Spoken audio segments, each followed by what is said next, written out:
Welcome to the Seattle Investors Club podcast with Julie Clark and Joe Bauer, where we share the nuts and bolts of real estate investing from our 20-plus years in the industry. Sit back, relax, listen, and immediately take action. Are you ready? Here we go. Welcome to another edition of the Seattle Investors Club podcast. My name is Joe Bauer, and I've got my lovely co-host, Julie Clark. How are you doing today, Julie? I'm doing good. Hey, everybody. Yeah. If I sound like I'm talking a little bit slow, it's because I just got back from Hawaii, so you'll have to forgive me. I'm still a little bit relaxed here. Yeah, jealous. Oh, yeah. Trying to keep this tan going on. What was the number one most rock star badass thing that you did on your trip? Holy smokes. We did this hike called Helicopter Ridge, and you went out to the end. It was like 2.5 miles. And at the end, you were on basically like this pinnacle cliff with like 360-degree views of like Jurassic Park style, foliage and mountains and stuff. And this is in Kauai. Yeah, Kauai. Dang. So it was super cool. I recommend anybody do that hike, Helicopter Ridge, I believe it was called. But enough about that. On the podcast today, we have a awesome rehabber named Donna Gronvold of KD3 Home Solutions. Donna, how are you today? Hey, how are you? Sounds like a nice trip. Yeah. Donna. Joe, I'm sorry. But nice trip. Donna, why don't you just tell us where you've recently been and how long you've been gone? And well, Kirk and I took a 3-week trip to the Bahamas on our boat. On our boat. Yeah, our boat. And got lots of sunshine. So I know what you mean about the suntan there, Joe. Got to keep up this brown going on. Yeah, yes. Especially since we have a little sun. Yeah, we had an amazing trip. 85 degrees out, and the water's about 82 degrees. And we went down to the southern Bahamas to an area called the Exumas, which the water looks just like down in Fiji. I mean, it's the bluest water you've ever seen. We went swimming pigs at Staniel Cay. We went and dove and played in Thunderball Grotto, which is where they filmed one of the James Bond movies, one of the really early ones, super early. So the trip was just day after day, best day ever. Best Monday ever, best Tuesday ever. Just good work-life balance. Work-life balance. Yes. I mean, look at this, guys. Just listen to what we're saying here. How long were you gone, Donna? 3 weeks. 3 weeks gone. Joe just got back from Kauai. The week before Joe went to Kauai, I went to Maui. And Donna and I have been talking about next time they go on one of their, I'll call it yachting adventures across the globe, that I'm going to fly in with the girls and meet them there so they can pick us up in their, as Donna calls it, boat. But yeah, life is good, guys. This is how, here we are. We're supposed to be talking about real estate, but the truth is work-life balance, and it can get really fun if you get into this game and you follow the systems and educate yourself and network with the right people and get hyper local. Donna's local with us here. She's one of my favorite and best clients. I absolutely get goosebumps every time I get to stand in one of her houses that I list for sale as her broker while I'm listening to my Colby Calais or my John Legend, right? I gotta switch that up. I know. I just need to find a new one. No, I love it. I play music in the houses, guys. If Julie Clark lists your house, it's like a party. I play music when we have fun. But let's get to what we're here for today, so everybody can be as inspired as we all are and get out there and enjoy themselves. So, Joe, I'll let you kick it off. Yeah, so let's like Julie said, let's get into this. So Donna, what's your and Kirk's background, and how did you start investing? Well, Kirk is a third-generation builder. He has been in building and construction all of his life. His grandfather, his father, and now him. And now our two sons have joined the company, so they'll be fourth generation. Kirk has always built in Ballard, so that's always been our home base. Our office is there. So he's always had this construction background, usually in multifamily, though. And a few years ago, I've kind of had a diverse background in a lot of different careers. Food and beverage, hospitality, everything's kind of built up and up and up. And I decided I wanted to leave that industry and do something totally different and work more closely with her, because I've always been interested in design. So the opportunity kind of came up, and it's like, all right, so let's open a new division, a new LLC that will take care of the acquisitions and the designs, and then we own a construction company. So we'll have our construction company do all the work, and then we'll partner with various wholesalers and brokers. And I used to do my own marketing, but not anymore. So it kind of just all came together like a little puzzle. So let me circle this back up so everybody's clear. So you guys have a construction company called Blue Water Design Build. Blue Water Design Build, right. And you guys do retail jobs as well for Correct. the average person. Then Yes. you guys have KD3 Home Solutions, which is your flip business. Yes. And then you own a bunch of apartment buildings and other properties that are probably single asset entities or whatever. Yeah, that's in another company. That's in another company. So you see it all. This is the goal, guys. Once you start rolling, there's no reason that all of you cannot also do this. You don't necessarily need to go to design build. The reason why they're design build is because I think, Donna, your passion about the business is the design part. Is that correct? Oh, yeah, for sure. For sure. Yeah. Yes. And boy, are you good at it. So, Thank you. Yeah, that's, it's kind of it's an awesome, we'll call climb to, I'll say you guys have now reached the top of the mountain, that's for sure. And are able to start reaping the benefits and rewards and lifestyle that all this brings, with much envy from the rest of us. So, well, it's not without hard work. That is for sure. I can attest. I know that. I know you guys will. It's not as easy as what they make it look like on TV. This is not an HGTV world. Right. So, we're talking what? 30 years of doing this, right? Oh, yeah. Well, I don't want to give away Kirk's age, but right. So, what's the focus of your business at this point? Where are you guys at with all that? Like percentage wise, is 50% retail or 50%? Okay. So, that's with Blue Water. So then that's kind of talking about Blue Water. So Blue Water, I would say it's 75% of KD3 projects and 25% of, now I would say probably 60% KD3 and 40% retail work. Okay. Yeah. Which is awesome because that gives you insight into what retail buyers want or retail people want. Yeah. And awesome.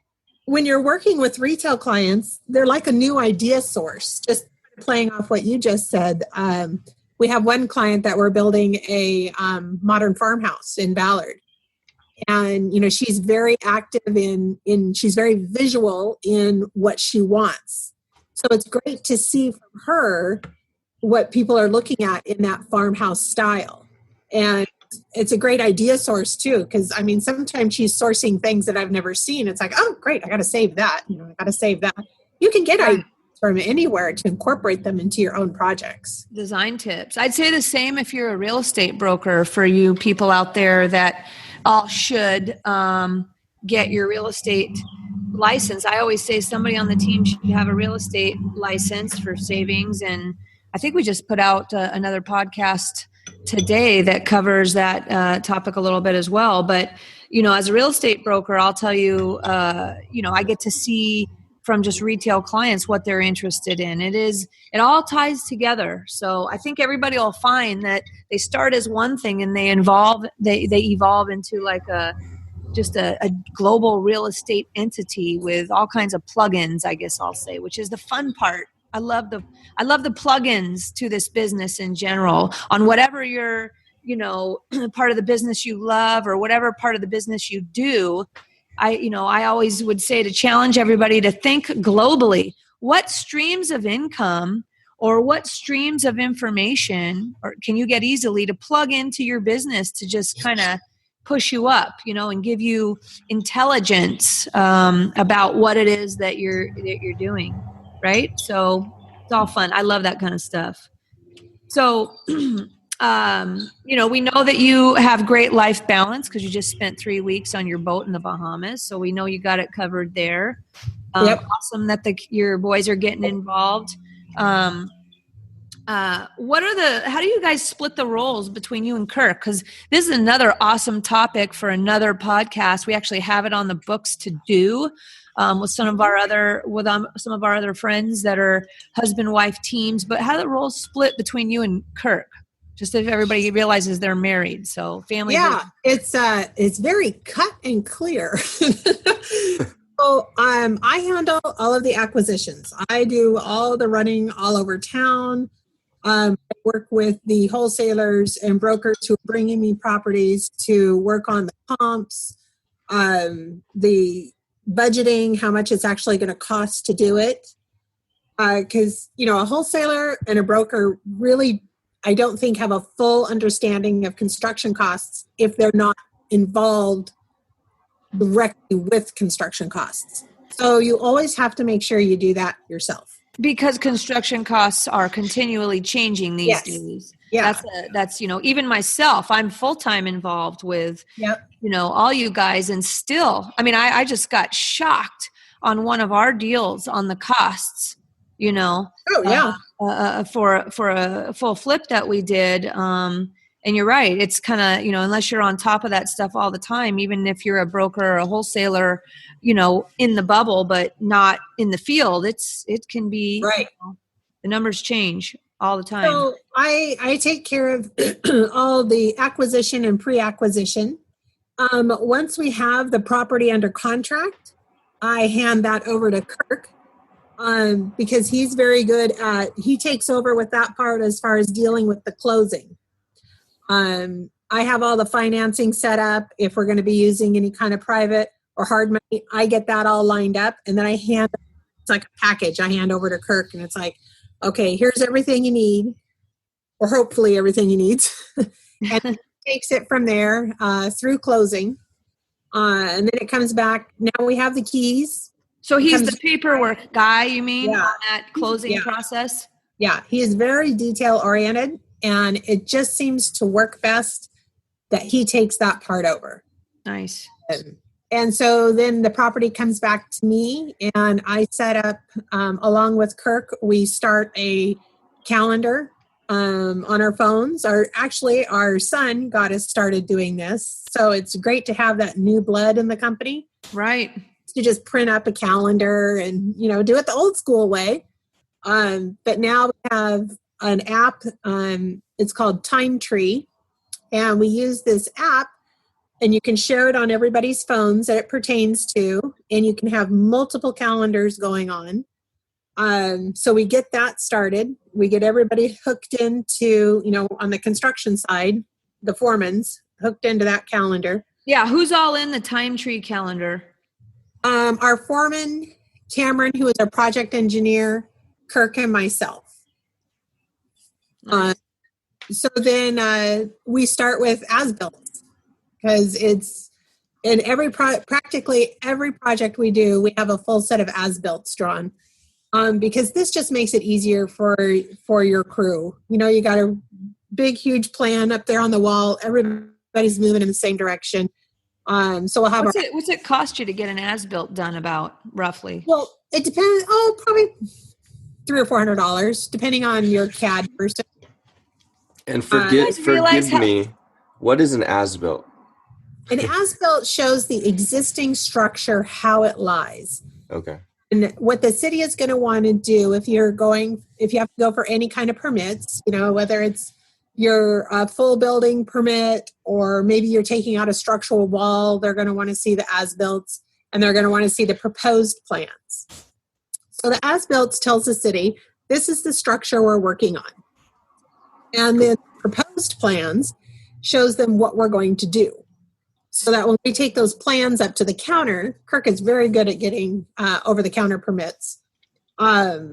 They just go up, they look at the two variants, they ask a couple questions, and then they give you that big old stamp that you want. Do you guys realize the intel you just got there, all you people in podcast land listening? That is the quick and dirty, fast way to get what you want, to get trucking. For she just said, I'm sure there's more to $300, $400 cost because there's time involved and there's, all that stuff. But even if it was $1,000, I mean, for God's sakes, time is money, right? And if you have a smooth process on how you approach these things from the start, with Donna's, what she says right here is get the as-built, on the existing as-built and the proposed plans from the very, very start. That's like worth listening to this right now for those people who are, been in the game and kind of muddling through everything. You just right now. So let me just go. I just tried to do a mic drop, but I was using a pen, so it didn't sound that good. Word, you guys get it? Woo!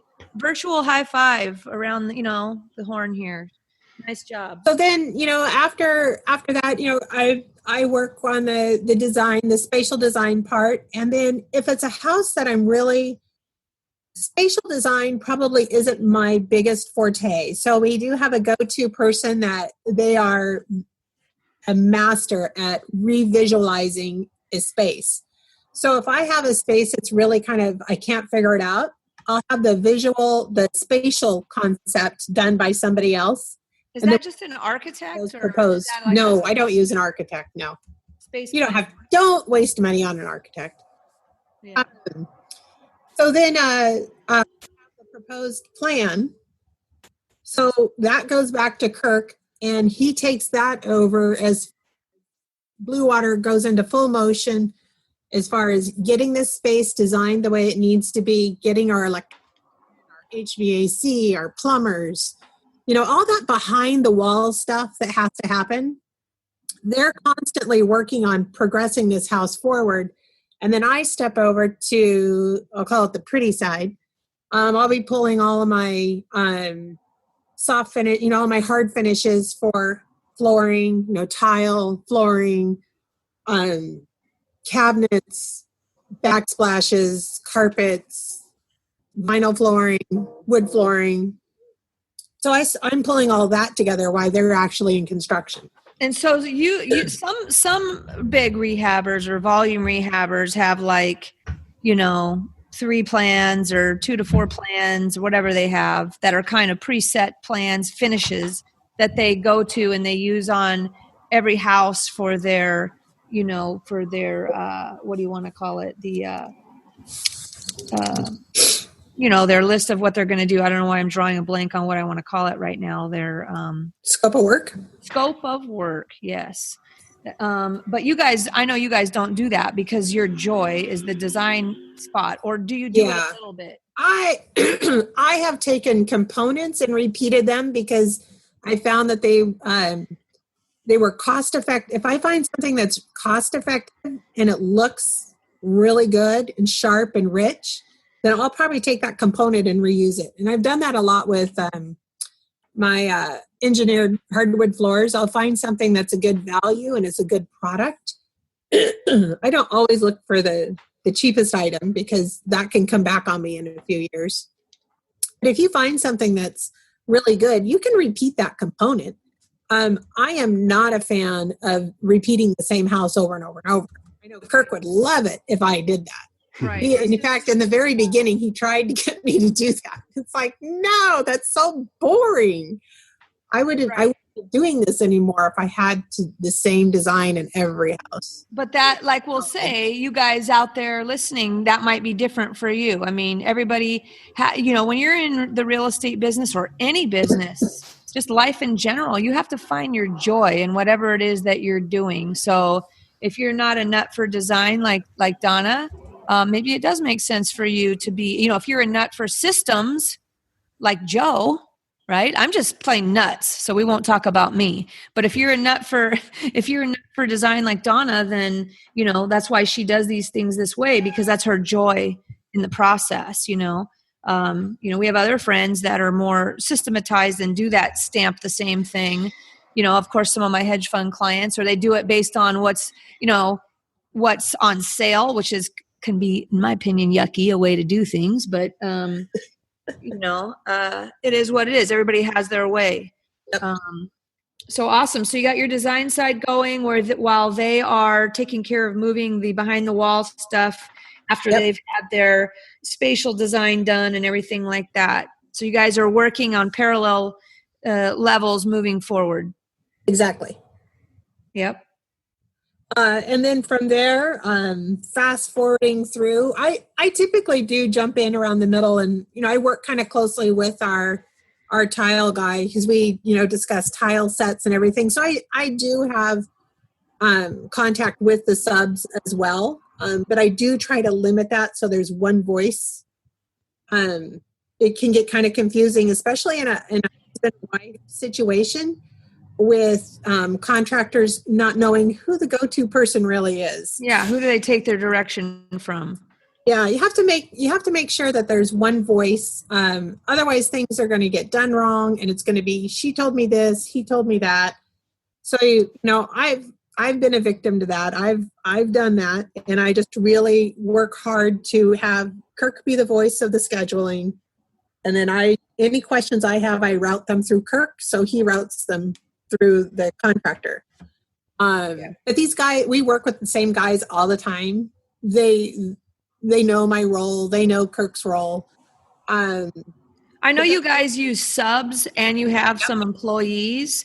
Do you feel that there are, like, what would be the first employee for, in the field?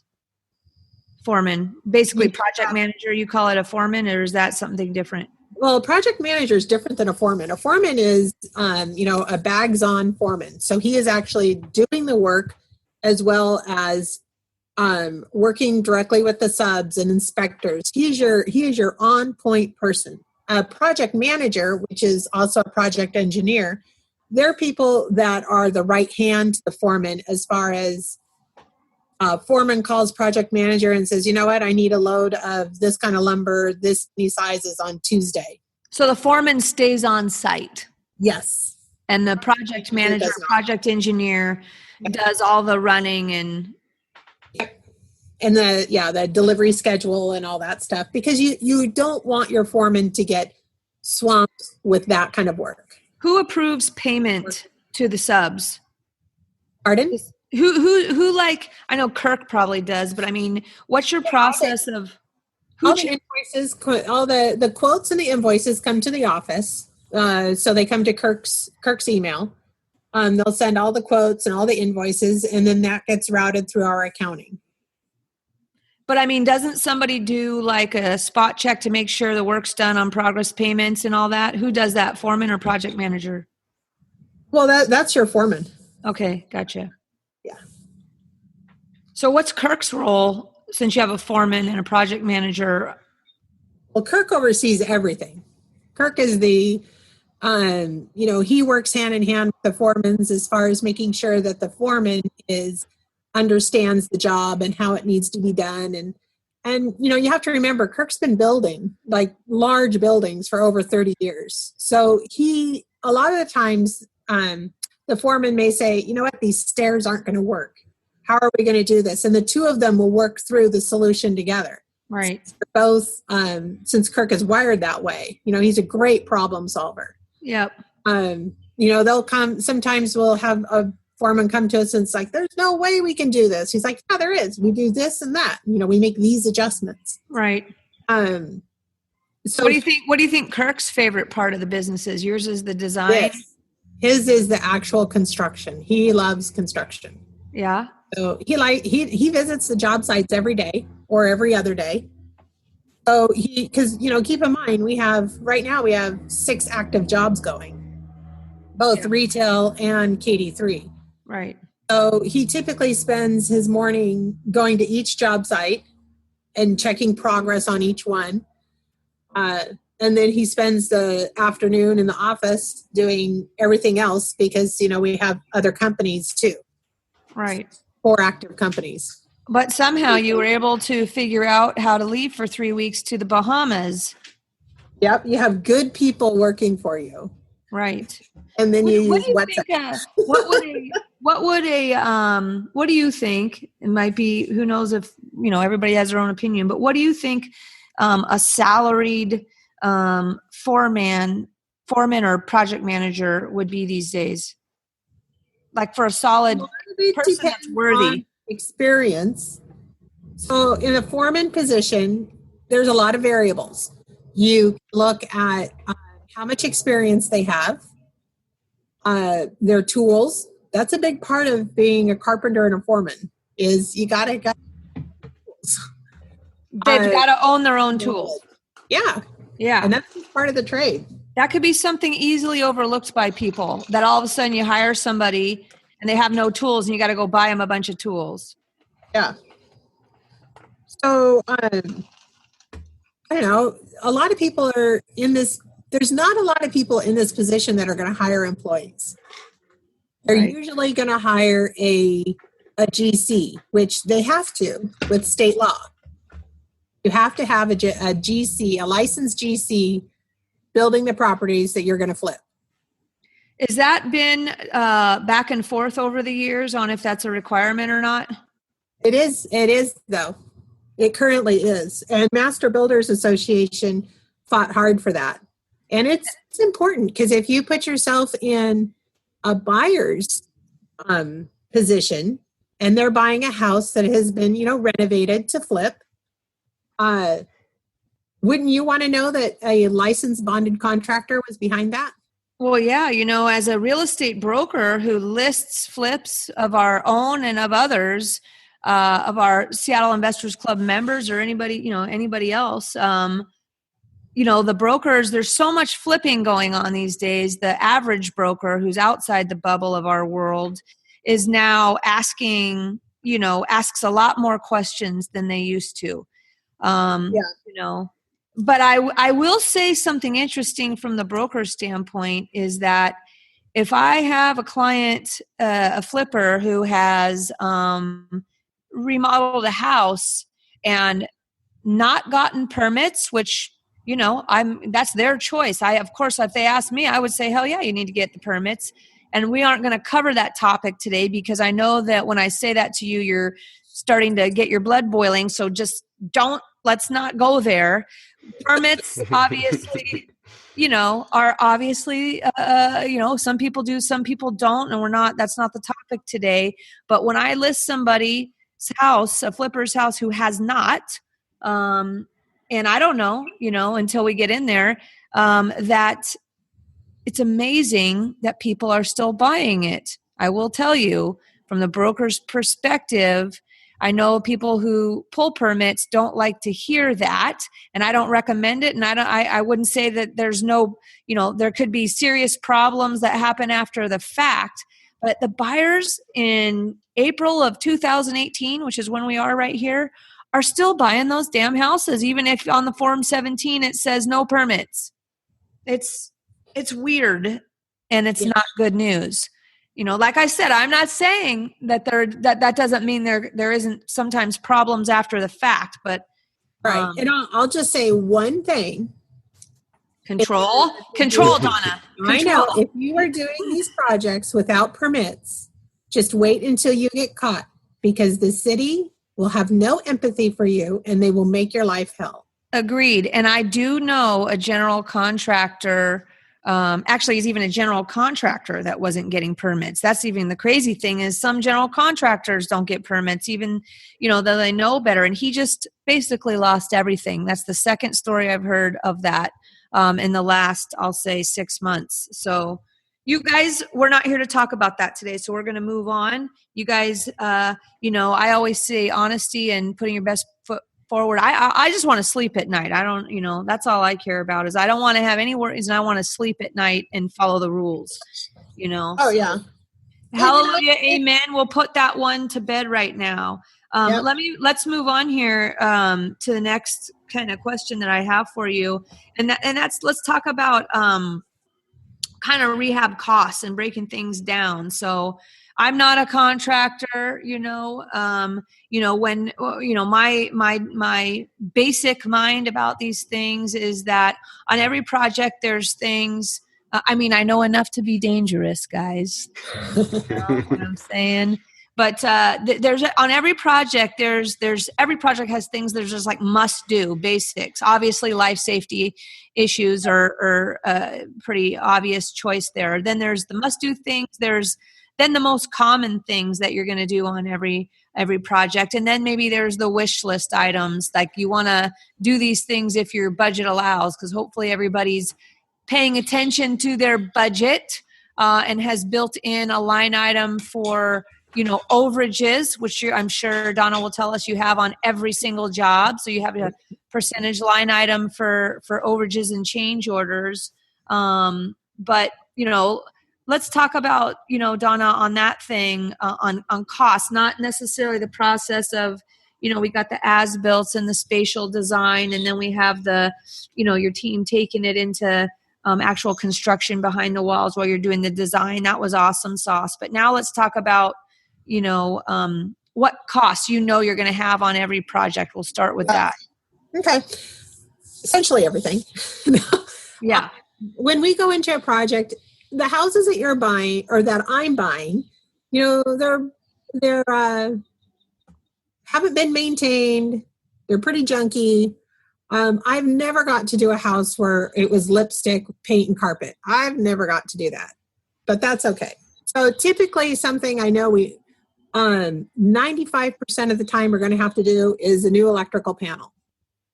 Because the old panels are just too small for the kind of power that these houses need now. So you're probably going to have to upgrade your panel.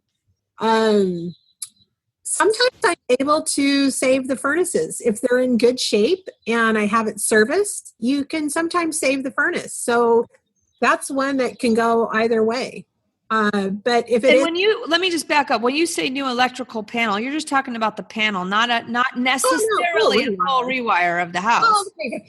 It's always a full rewire. I know you guys like to do a full rewire of the house, right? Well, if I didn't have to do it, I wouldn't do it. But when you walk in and they're old outlets, and don't let it fool you if you look on the wall and you see the 3-prong, because people can put a 3-prong outlet on an old system, right? So they can get their vacuum cleaner to plug in, So right.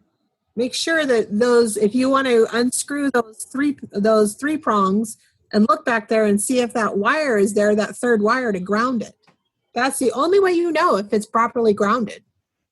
Right. So you need the third wire. Yeah. And 9 times out of 10, you're going to have to rewire the house. If you're buying an old house, if you're buying a house that was in, the 70s or 80s, you might just have to do the panel. Right. So what's these days, what's the cost? I know you guys, again, are hiring professional qualified contractors. So let's preface that, everybody. We're talking about not like contractor in the truck. Some people use those guys. We're not talking about chuck in the truck. We're talking about, more qualified contractors today on this podcast, because that's who Donna uses. So you guys do whatever you want. You roll however you want, but that's what we're talking about today. So for a qualified person to install the panel, like just a panel, what is that these days? Is that like about $1,500, $1,500 to $1,800? And what about a full rewire? I know that's a kind of a broad question, but range. Right. Well, that's based on the qualifications for that is obviously the square footage of the house. How many can lights you're going to be putting in, because cans are more expensive than surface mount. Yep. If you're going to be doing any kind of special electrical, but let's just say you're going to go into a 1,500 square foot house. You're going to have to put a new panel in. You're going to be putting 5 cans in the kitchen, and everything else is going to be surface mount. Okay, you got 2 bathrooms, 3 bedrooms, a dining room, a living room. 1,500 square foot house. with the panel is probably going to cost me $11,000 to $12,000. Okay.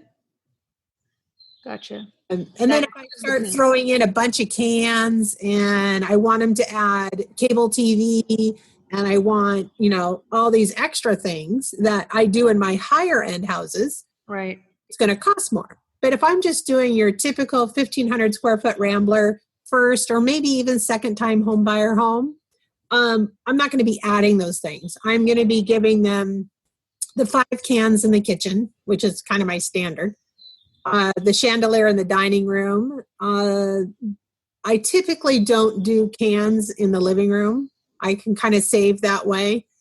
And I do surface mount in the bathrooms. In the bedrooms. I do wall mounts, of course, in the bathrooms. Those electricians are also going to be putting in your bathroom fans and your full house fans. So that's also in that bid. Okay. And they have to, that'll be the cost of the permit, because you're depending on what municipality you're in. Typically your electrician will get the permit. So if you're in a smaller municipality like Shoreline, they go through L&I. If you're in Seattle, they have their own electrical inspector who will come out. If you're going to do a heated tile floor in the master bath, your electrician's going to add a little bit on for that, because that's another run he has to make. So, the electrician actually does a lot. Yep. But there's things, there's places where you can cut back. Don't put the heated tile floor in. So it's so many variables depending on the house and who you see that end buyer being. But the bottom line is that on every house you are pretty much, especially a house, in the Seattle area, you guys might be off in somewhere like Las Vegas where maybe homes were built in 2000 or, some other market where the homes are newer. You're not necessarily going to have the electrical cost. But, in Seattle here, we have houses, from the early 1900s. We love everybody loves our mid-century modern homes, right? I mean, everybody loves that. So, we're talking more along those lines here in the Seattle area. So we got electrical. Furnace can be yes or no, right? Yes or no on the furnace. Of course, if it's oil and gas is available in the street, you should spend the money and bring it in. What is the cost to bring it in? Is that typically I do that through PSE, and I pay for them to do the trenching. So it's like $500 to have them trench. And then there's probably another $2,000 on top of that. And, you just have to let them know what gas appliances are going to be in the house so they know what size of line to bring in. So worth it though, right? I mean, yeah, but keep in mind, it's a 10 to 12 week lead time. So the minute you get the keys to that house, you better be calling PSE. That's a good question. What are the things that have the longest lead time? So there's one of them. If you're gonna, well, if you're doing custom cabinetry, you're looking at 6 to 8 weeks. If you're doing more of like the lower end cabinetry that the install is included with, you can usually get that in a couple weeks. Yep. We have a unique situation because we keep our subs so busy with our own projects that we don't have a lot of lead time with our plumbers and electricians, because typically they're just working on another one of our jobs. Right. But if you slow down a little bit and then you start getting out of their schedule, you're looking at 2 to 3 weeks to get people in. Yep. Especially so at what point in the process, let's say a wholesaler calls you with a deal and you as soon as you have mutual, right, and you're going to close and you have mutual, do you start calling people to line them up before you even close? Because then you're maybe you get to close in 2 weeks. The closing timeline once you get a deal under contract could be a quick couple weeks out or 1 week out? Typically after I get the keys, I got 2 weeks with CAD design and as-built and all that stuff to do. So I usually wait until I have the keys, and then Kirk and I have a plan in mind. and we get all that design process done, then he's calling and getting people lined up at that time. Because you have to do the demo too. So, so it kind of works out.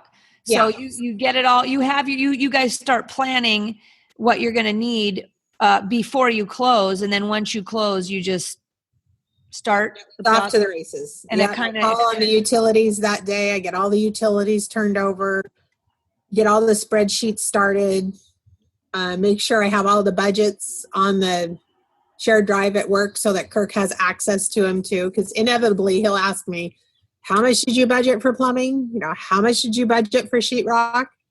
And it's never. It's never right. What do you use do you guys have what kind of app or software do you use to manage each project? Use a good old Excel spreadsheet.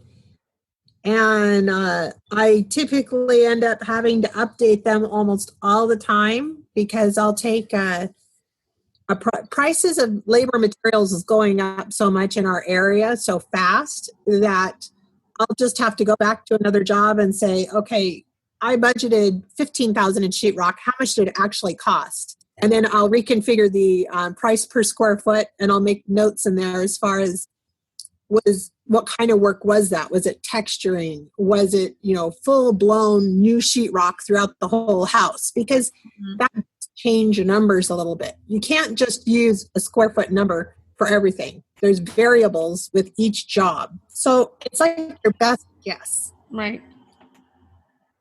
So if I'm within, a couple grand, I consider that to be pretty good. What kind of, speaking of, because you just made a point, so everybody's going like, oh my God, well, I don't know this stuff. Everybody who's listening, maybe they're not obviously as experienced as you, and they've got to take their best stab at it. Hopefully they've gotten an actual bid from a contractor before they close if they're newer on the block and newer to investing, or even if you just do a few a year. If you aren't constantly doing deals, the construction costs are changing so fast. You can't use something costs that you know about from 6 months ago necessarily to bid a job that you're going to be doing in the next month because the numbers are changing, right?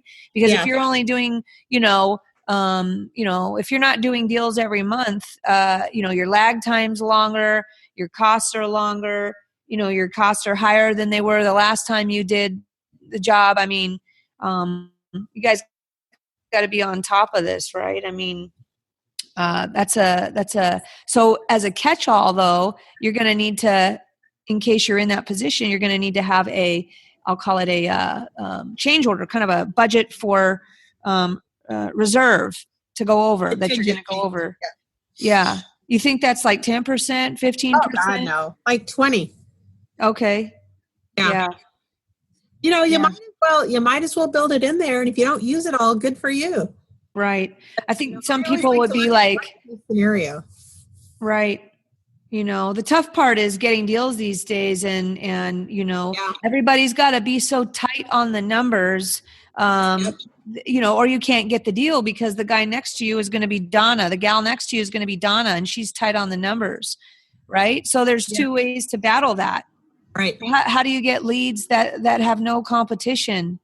Okay. Another topic with Seattle Investors Club, and I'll just insert it right here, is that you open your mouth in your personal sphere of your everyday life and you tell everybody you know that you're looking for property to buy, and that you're connected with an experienced investor, if you're new, that took you under their wing, to give you that confidence to speak up. But you guys got to find a way to get leads that you don't have to compete with the Donnas out there who will smush you, right? That's why, you can't really buy off the MLS. Donna can buy deals off the MLS because she has lots of tools in her tool belt and savings and private money and construction company to beat you. The rest of you that don't have those things, you're going to be finding your deals off market from wholesalers. And I'll tell you, those wholesalers are showing their property to more than just you. So in order to get those deals, you've got to try and look to your own sphere. You're going to go to networking events and clubs and say, hey, I want to buy properties. Well, guess what? So does everybody else in the room. But if you're talking to your neighbors and your family and your parents at school or your social circles, and you're not in a full of a room of investors that are looking for the same thing that you are, now I'd say that's some good networking. That's some free leads with no competition. If you guys just get the confidence to speak up, I'm telling you, it's so competitive out there. You've got to understand how important that is these days, right? Yeah. The other thing I'll say, guys, if you're like, oh my God, how am I going to, I'm not Donna. I'm not even half a Donna, or I'm not even Donna's little pinky toe. There's still hope for you, because guess what? You guys can go bring your skill set, and that's look for Seattle Investors Club podcasts and tips of the day on YouTube that cover this. But you should partner with a more experienced investor until you do get the knowledge to understand what we're talking about here today. You should not be a newbie trying to go alone. You just should not, period. I'm going to do another mic drop. This time I'm ready. Can you guys hear this one? How's Better. that? Better. Is that better? I got a little closer to my mic that time. But, these are all things that you guys should aspire to learn if you don't already know on what we're talking about here with Donna today. Because, this can be pretty intimidating if you're just getting started. And the answer is go partner with somebody like Donna. Go get those free leads by opening your mouth, saying you partner with experienced investors. If you don't know who that is right now, you just use me, Julie at SeattleInvestorsClub.com. I got your back. But the point is, you can partner with somebody like Donna, okay? Or you can bring deals to Donna and get paid and learn from people like Donna. But wherever you are, in whatever market that you're in, wherever you're listening from, there are investors in your local real estate investment clubs that you guys should all be joining that are willing to partner or willing to teach you these things, so you don't go alone or feel like you have to know all this from day one yourself. Anybody who has a lead is going to have a lot of friends, so focus on getting a lead, right? Yep. So I'm going to keep going here because we're all going long. So we've talked about maybe electrical panels, furnaces, bringing gas in. Obviously, from my point of view, things you must do on every house, also not being a contractor, but you don't want any water in the house and, in the basement. If you go into a basement that has a leaky basement, to me, that smells like money. Smells musty to some people, smells like money to me, because I know that is fixable. And maybe scary for some people, but that's a good thing. So no water in the basement, no life safety issues. Those all need to be fixed, no, that kind of thing. What would be some wish list items, Donna? Because we're going to run out of time here that you would. Okay.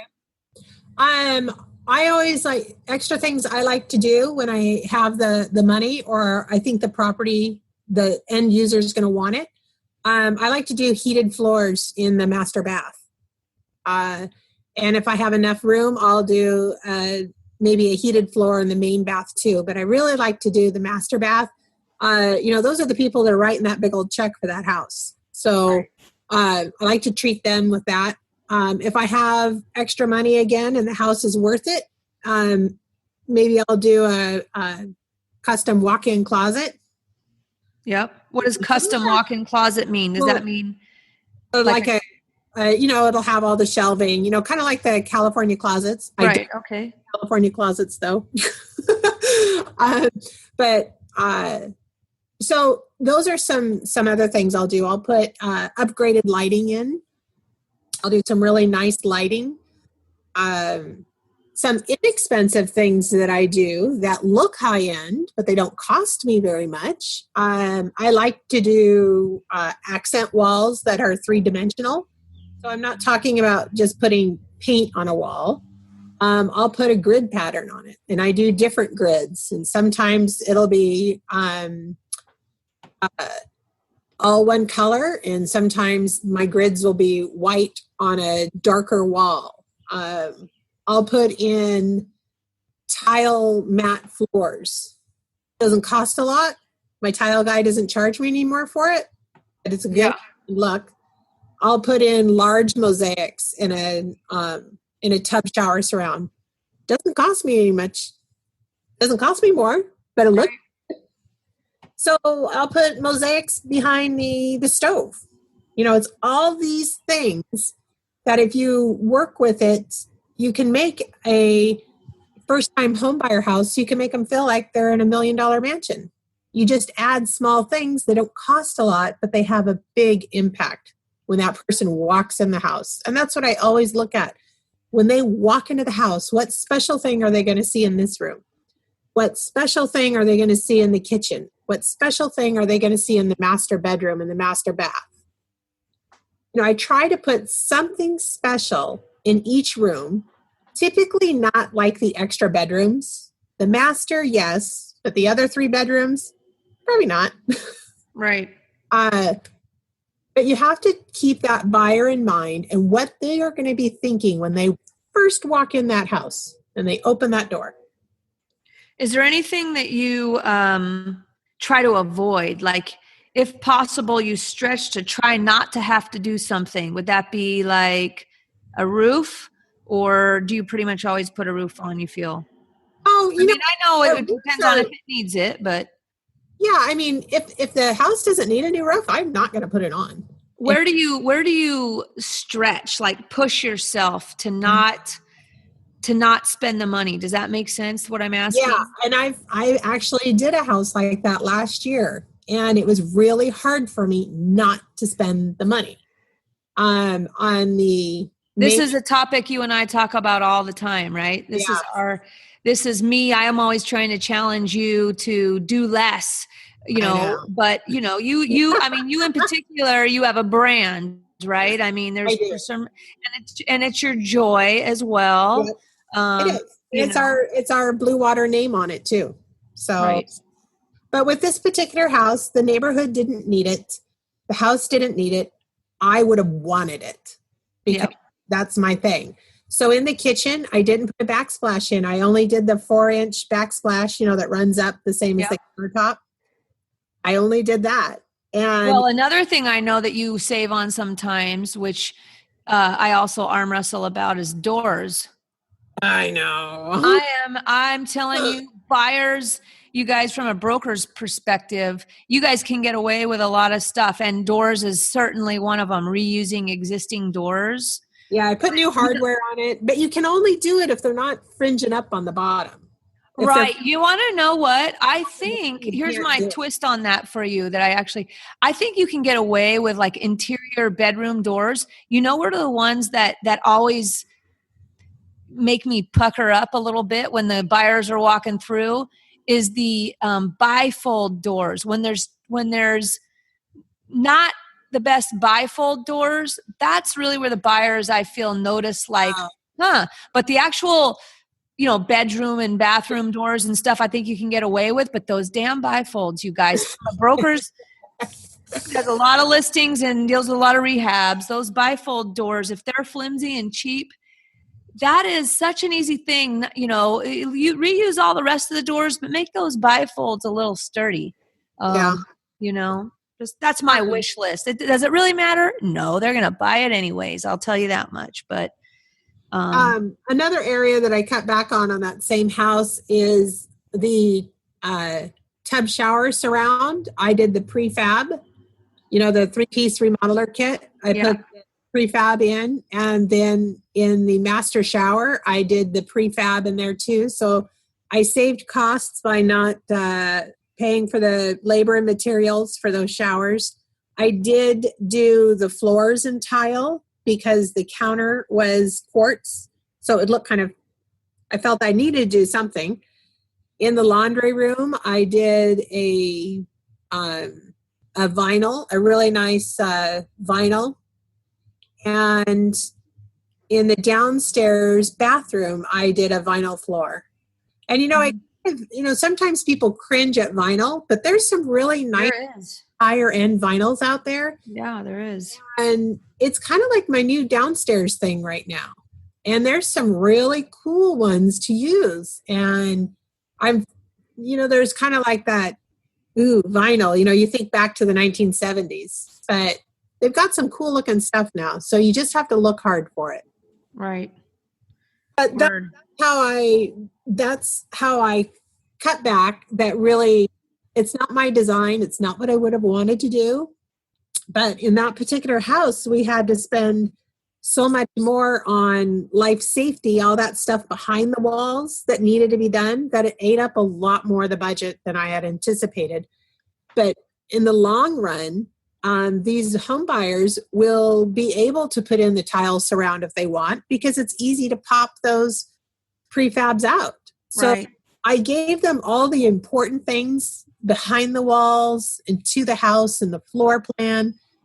And those other maybe upgrades that they might want to do farther down the road, it's so easy for them to put a kitchen backsplash in.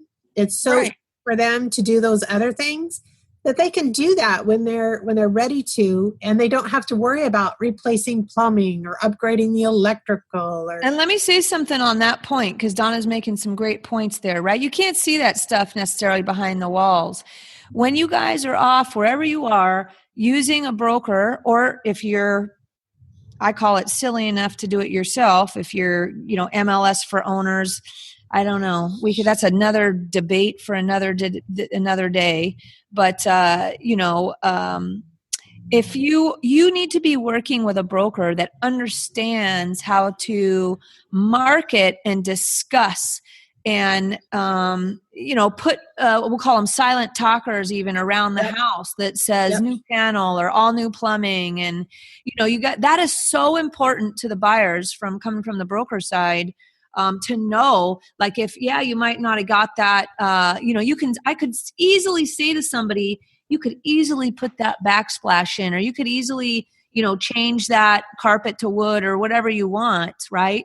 But you can't easily rewire. You can't easily do the plumbing or some of the, like we said, behind the walls, even the new roof. People walk in, and you need to point out to them that it's a new roof, because that creates a sense of value now with that buyer who might just walk through and they kind of take it for granted. There's a roof on there. It looks good, but they don't realize that you need to tell them brand new roof, right? You need to tell them all new panel, new electrical. Those need to be communicated. In fact, even attached to the listing, maybe as a feature sheet of the upgrades to the home. Even if it's attached to the feature sheet as a listing on the listing, that's for the brokers to see, not for the buyer to see. Right. So when the buyer needs to be having that put in their face, not only on a silent talker, but a good broker will talk to them, to the buyers about this stuff. Because that's why I always love having you at my houses, because I know it's getting done. Right on. That's what I appreciate that. But that's that's taken for granted of how important that is, because Donna's talking about doing these things and people are like, well, I don't want to spend the money to do that panel. Well, how about thinking about in the reverse, everybody, that it's actually, a feature, right, that can be marketed if you're, not just throwing a listing on there and figuring somebody's going to buy it because it looks like it's been upgraded.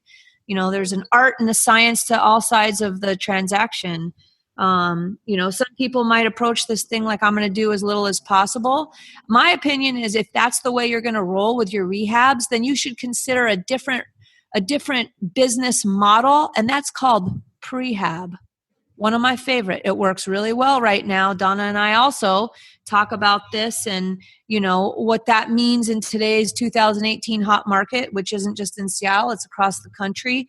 And zeroing in, there's a way to zero in on a niche for only looking for prehab homes. If you don't want to spend $8,000 with a drywaller, or you're new and you're going to be in the back of the bus with all your timelines and you can't get contractors to show up, maybe you guys should be focusing on the prehab model and not the rehab model, where you don't have to deal with the mountain of things that comes with these full remodels, right? So these days I say people aren't just flippers. They're not rehabbers. What category of rehabber are you? Are you a rehabber that wants to do and are you a category that wants to become an expert at like what Donna does, which is the big projects and full remodels where you're spending $100 to $140 or more, a lot more. Yeah. Or do you want to go with focusing on the prehab lane? Maybe that's a good way to start, because you don't have a crew you can't take advantage of keeping a crew busy and keeping them showing up. Something to think about, peeps. And with that said, we're going to have to wrap up because Buddy's looking at me funny. Okay? He wants a walk. He's got to pee. I got to pee. That's kind of gross. So I didn't, whatever. You know what I mean, guys? I got to pee too. It's cool. You got to pee too. I'm just going to go to work. We all got to pee and go to work. So Donna, how can people get a hold of you? You pretty much invest in the Seattle area right now. Do you have criteria?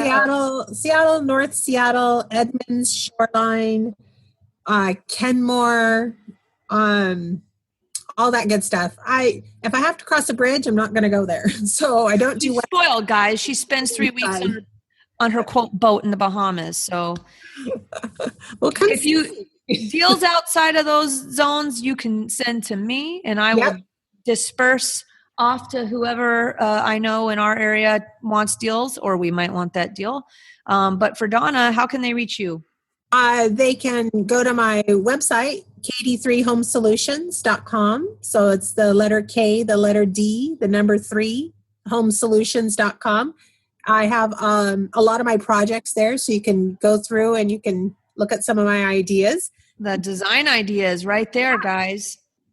You can check me out on Facebook. So it's KD3 Home Solutions on Facebook. You can instant message me. You can reach me through the website. How can they, do you want them to email you a deal, or do you want them?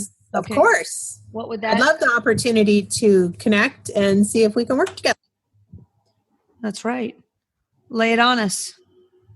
So it's Donna at KD3HomeSolutions.com. Awesome. Easy. And just so you guys know, all of the show notes, if you're driving your car or whatever and you want to get to this information that Donna's been talking about, can be found at seattleinvestorsclub.com/30. That's seattleinvestorsclub.com/30. Excellent. Well, thanks a lot, Donna. Well, thank you for the invitation. It was fun. We're due for a cocktail, if you know what I mean. Oh, yeah, I do. Joe? Next Sunday. Mm-hmm. You're invited. Oh, I'll bring a protein shake. It'll be awesome. I figured, of course. Right on. Well, thanks, everybody, and we'll see you on the next one. Have a great day. Bye-bye. Bye. Thanks for listening to the Seattle Investors Club podcast. If you have questions that you'd like to have answered on the show, shoot us an email at info@seattleinvestorsclub.com. Now go out, take that action, and build that real estate business. Thanks for listening.